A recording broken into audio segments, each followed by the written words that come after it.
सर्वसामान्यांच्या हक्काचा आवाज जागर Janasthan. Builders association of India Dhule centre, स्फूर्ती विंग आणि धुळे महानगरपालिका यांच्या संयुक्त विद्यमाने देवपूर येथील वीर सावरकर स्मारकाजवळ पांझरा नदी किनारी ऐतिहासिक वृक्षारोपण सोहळा पार पडलाय। या अंतर्गत शहरात प्रथमच 15 फूट उंच 250 किलो वजनाच्या आणि 4 वर्षे जुन्या बकुळ वृक्षाचे रोपण करण्यात आले। मनपा आयुक्त नितीन कापडनीस यांच्या हस्ते या उपक्रमाचा शुभारंभ झालाय। यावेळी BAI स्फूर्ती विंगच्या चेअरपर्सन शीतल मुंडके आणि चेअरमॅन इंजिनियर अक्षय मुंडके यांच्यासह शहर अभियंता चंद्रकांत ओगले प्रामुख्याने उपस्थित होते। शहराच्या विकासासोबत पर्यावरण संवर्धनाचा संदेश देण्यासाठी एक वृक्ष एक संकल्प हरित धुळे या उद्देशाने हा उपक्रम राबवण्यात आलाय। महाकाय झाडं लावण्यासाठी क्रेन आणि JCBची मदत घेण्यात आली आहे। या कामी शिनकर पतपेढीचे विशेष सहकार्य लाभले। या प्रसंगी BAIचे सर्व आजीमाजी पदाधिकारी, मनपा अधिकारी, पत्रकार आणि नागरिक मोठ्या संख्येने उपस्थित होते। जागर जनस्थानसाठी रूपक बिरारी, धुळे। हरित धुळे या संकल्पनेसाठी महानगरपालिका प्रशासनासोबत सहभागी होण्यासाठी महानगरपालिका क्षेत्रातल्या अनेक सामाजिक संस्थांना आम्ही आवाहन केलेलं होतं।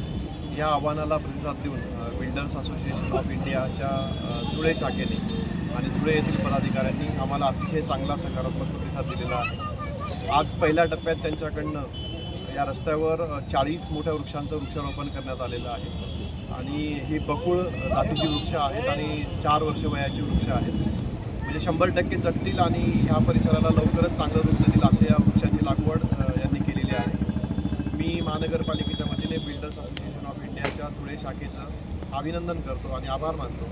त्याचसोबत महानगरपालिका क्षेत्रातल्या इतर सामाजिक क्षेत्रात काम करणाऱ्या सामाजिक संस्थांनाही आवाहन करतो किंवा दानशूर व्यक्तींनाही आवाहन करतो की त्यांनी या संघटनेचा, या संस्थेचा आदर्श घेऊन महानगरपालिका क्षेत्रातील इतर रस्त्यांवर, रस्त्यांच्या किनाऱ्याने मोकळ्या जागेवर वृक्षारोपण करावं आणि आपली हरित धुळे ही संकल्पना पूर्णत्वास न्यावी। नमस्कार, मी engineer Akshay Pramod Mundke, builders association of India Dhule शाखेचा मी चेअरमन आहे। सन्माननीय आयुक्त साहेब नितीनजी कापडनीस यांनी आमच्याकडे एक प्रस्ताव मांडला होता की धुळ्याला आपण हरित या मोहिमेत कसं आपण चांगल्या लेवलला घेऊन जाऊ शकतो आहे आणि साहेबांच्या त्या सांगण्यावरून आम्ही आपण वीर सावरकर स्मारकापासून जेव्हा ऐकवीरा माता मंदिराकडे जातो त्या रोडवर आम्ही ही बकू जातीची झाडं लावलेली आहेत। 4 वर्ष असलेली ही झाडं आहेत, जवळजवळ 250 किलो वजनाची झाडं आहेत। संपूर्ण बिल्डर्स असोसिएशनच्या सदस्यांनी एकत्र येऊन वर्गणी करून ही झाडं इथे आम्ही लावलेली आहेत। आम्ही धुळेकरांना विनंती करतो की आपण देखील अशा प्रकारे पुढे यायचं आहे आणि धुळ्याला या तापमानाच्या विळख्यातून मोकळा करायचा आहे। त्यासाठी आपण देखील वृक्षारोपणात सहभाग घ्या। सन्माननीय आयुक्त साहेब आपल्याला सर्वतोपरी सहाय्य करायला तयार आहेत। अग्निशमक विभागामार्फतही पाण्याची व्यवस्था करण्यात येत आलेली आहे। त्याबद्दल BAI मार्फत आम्ही आयुक्त साहेबांचं धुळे महानगरपालिकेचं मनपूर्वक आभार व्यक्त करतो। धन्यवाद।